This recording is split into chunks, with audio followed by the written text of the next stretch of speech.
You know, it is absolutely suggesting suicide to deal with your psychological upset. I work in this area every day, but even for me seeing that, that was very emotional.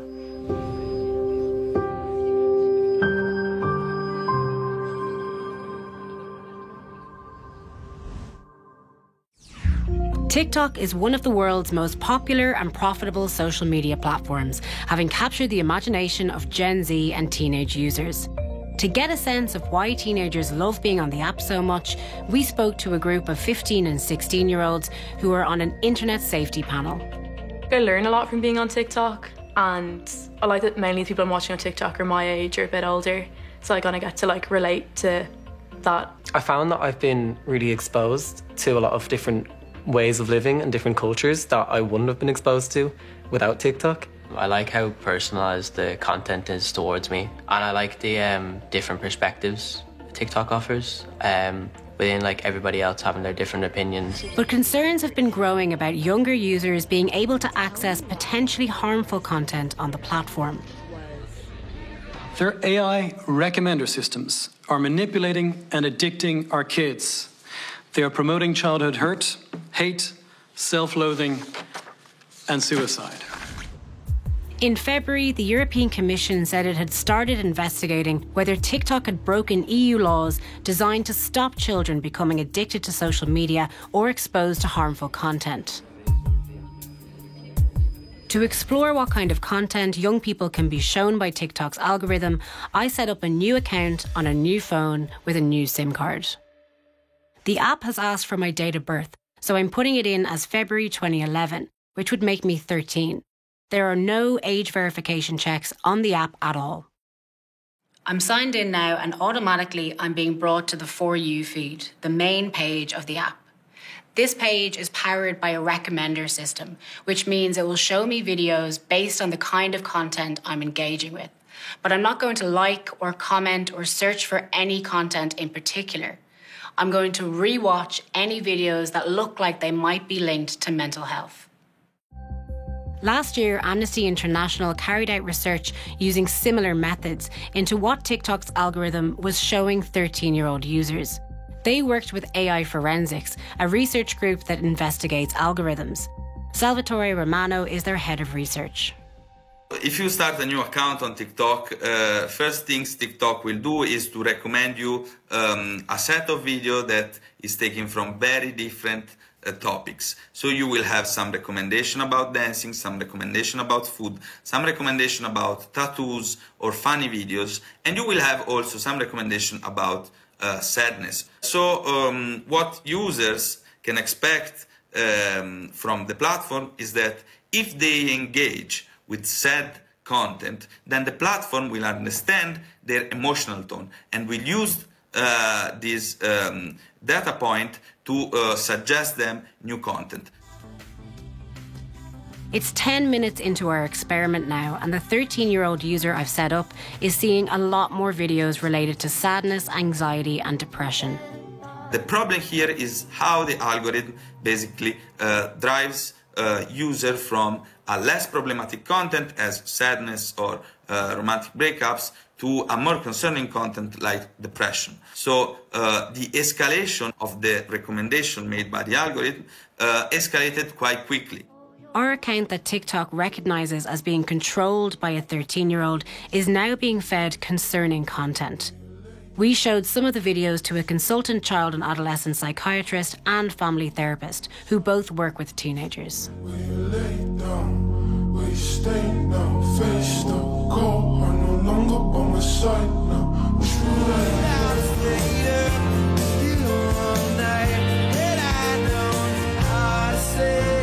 I have to say now I find this one particularly disturbing. I find myself getting emotional watching that because I work with so many brilliant teenagers, so many wonderful teenagers who have been pulled in to the murky world of serious mental health issues because of things like that. You know, it is absolutely suggesting suicide as a course to deal with your, psychological upset there.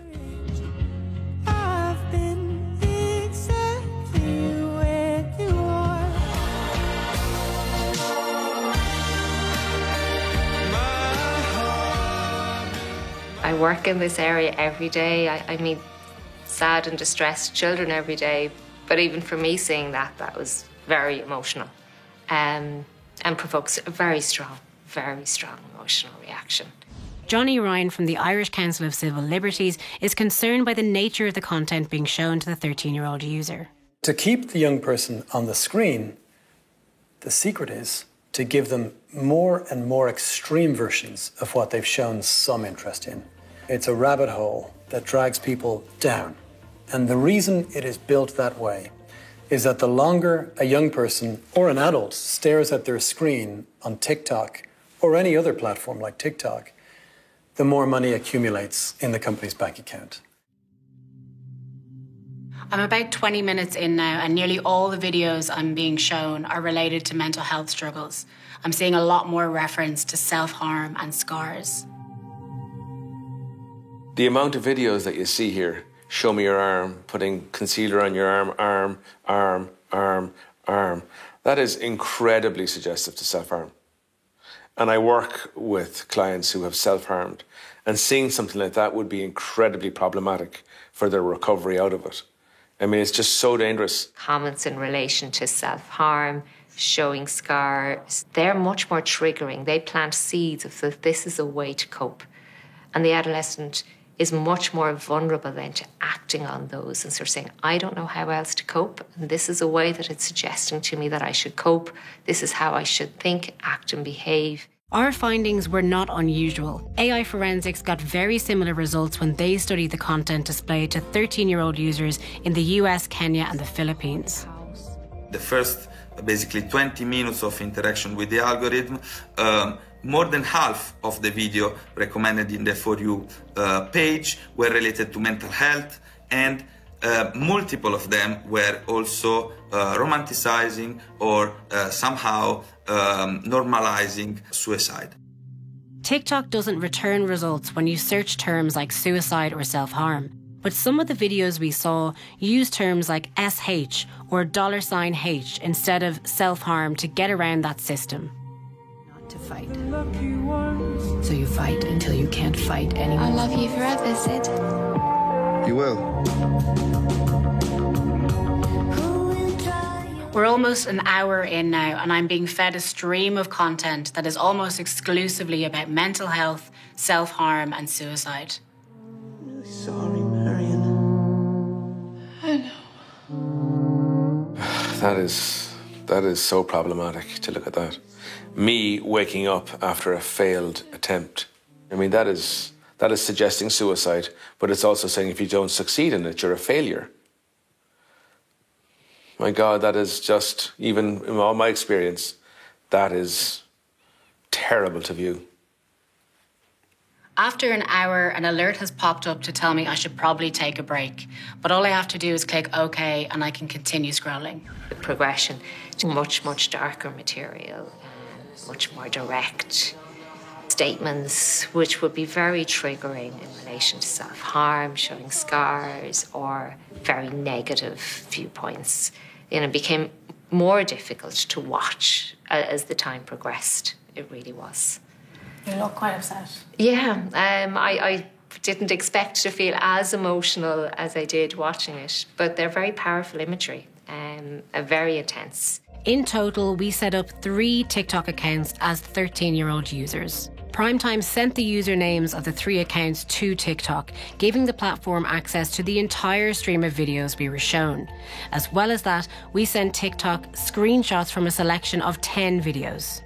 In response, TikTok did not contest that the content was shown to accounts which had registered as being 13 years old.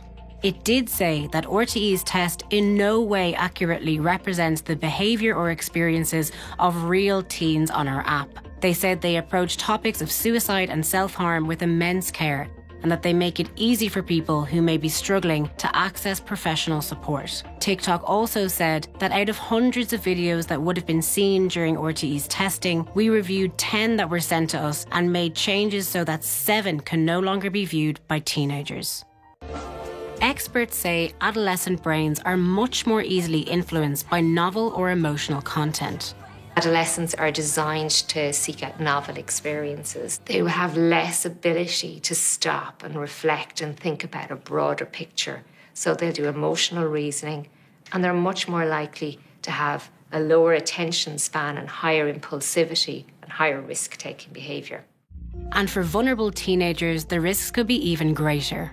There has been a study of what is known as the contagion effect, in that if a young person dies from suicide, and it is reported in a way that glorifies suicide, that focuses on all the positive things, and young people perceive that this is a positive way to express feelings of distress, that there can be an increase in the rates of suicide of other young people. Similarly, for content and harmful content. According to figures from the National Suicide Research Foundation, self-harm rates have increased in Ireland over recent years, rising from a little over 11,000 in 2013 to over 12,600 in 2021. These are just the tip of the iceberg, the most severe types of self-harm. And what we know is that every year, the age group that has the highest rate of self-harm is those aged 15 to 19 years. But of huge concern is over recent years, the age group with the most rapid increase in rates in self-harm are those aged 10 to 14 years. And that is really a worrying sign. Dr. Richard Hogan sees this in his work in secondary schools across the country. The three big things that I see in schools are self-harm, school refusal and anxiety. They would be the three huge things that are, I would say, an epidemic amongst our current cohort of students in schools. What is the answer to improving a social media app much loved by teenagers and young adults? Some of the 16-year-olds we spoke to had some ideas. One change I would make, and you have to start somewhere, is tailoring it more for children. Because I see like 7-year-olds, 10-year-olds on it, and most likely they're going to get the same videos that we're getting. And I know like YouTube Kids, YouTube have a children's version where all the videos have been like proofed and there's no inappropriate content. The age restriction is a really, really big one. So like I feel a lot of problems related to TikTok could be resolved if there was like a more foolproof way of kind of realizing what age somebody is. TikTok, like many other social media companies, has its European headquarters here in Dublin. So that means the Irish regulator has a key role in overseeing its output. We are past the point where we're asking these tech companies to fix the problems that they have created for our children. Our regulator, Commission Naman, has the power in law to tell TikTok or any other company in this same category, stop. Your algorithm that is hurting our kids, switch that off. And it has the power to do that. There is huge work, but a lot more needs to be done to try and manage and regulate social media. We need robust legislation to stop that sort of content going into our children's minds.